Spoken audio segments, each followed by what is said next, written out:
दोस्तों, क्या आप जानते हैं सूरह आले इमरान का मतलब क्या है? ये कुरान की तीसरी सूरह है और इसमें 200 आयतें हैं। ये सूरह मदीना मुनव्वरा में नाजिल हुई थी। इसमें एक ऐसे पाक खानदान का जिक्र है जिसने अल्लाह की सारी दुनिया पर फजीलत दी। हजरत इमरान, उनकी बीवी, उनकी बेटी हजरत मरियम अलैहिस्सलाम और हजरत ईसा अलैहिस्सलाम। हदीस शरीफ में आता है, रसूल अल्लाह सल्लल्लाहु अलैहि वसल्लम ने फरमाया, सूरह बकर और सूरह आले इमरान को पढ़ा करो, क्योंकि ये क़यामत के दिन बादलों की तरह छांव बनाकर आपके सर पर आएगी, आपके लिए साया बनेगी। सोचिए, वो दिन जब सबको अपनी अपनी जान की फिक्र होगी, अपनी अपनी नफ्सा नफ्सी में होंगे। उस दिन ये सूरह आपके हक में गवाही देगी। क्या हम इसे अपनी जिंदगी की में जगह ना दें, अपनी जिंदगी में पढ़ने का मामूल ना बनाएं? ये सूरह ईमान को मजबूती देती है। जब इंसान मायूस हो, दुखी हो और समझ ना आए कि क्या करें, तो सूरह आले इमरान को पढ़िए। इसमें वो अल्फाज है जो दिल को सुकून देते हैं, दिल को तसल्ली देते हैं और आंखों के आंसू साफ कर देते हैं। इस सूरह में एक बहुत ही खास दुआ आती है, रब्बना ला तुज़िग़ क़ुलूबना बाद इज़ हदैतना।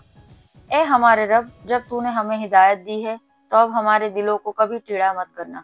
जब ये दुआ आप दिल से पढ़ोगे तो अल्लाह खुद आपकी राहतें आसान कर देगा, आपको सुकून अता फरमाएगा, आपके दिल को इतनी सुकून देगा, इतनी कहते हैं ना, आपका दिल को बिल्कुल सुकून में आ जाएगा, रहमत बरसने लगेगी, आप बिल्कुल तसल्ली के साथ रहो।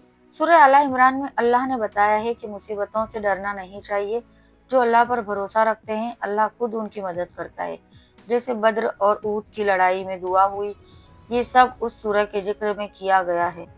इस सूरह में हजरत मरियम अलैहिस्सलाम का नाम लेकर उनका जिक्र किया गया है, ये बताने के लिए कि औरतों को भी अल्लाह ने बहुत करीब रखा है, अल्लाह के करीब हो सकती हैं, इज्जतदार हो सकती हैं।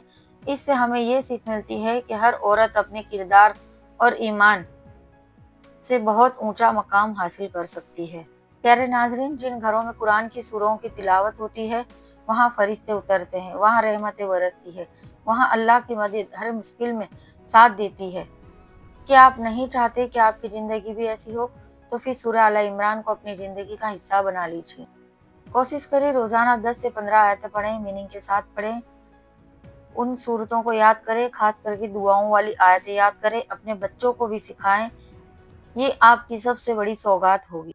अगर ये वीडियो आपको दिल को छू गई हो, अगर आप चाहते हैं कि मैं ऐसी ही वीडियो आपके लिए लाती रहूं, आपको हर सूरह की फजीलत बताऊं, तो चैनल को सब्सक्राइब जरूर करें, वीडियो को लाइक करें, कमेंट में सुभान अल्लाह जरूर लिखें और इस वीडियो को ज़्यादा से ज़्यादा लोगों में शेयर करें।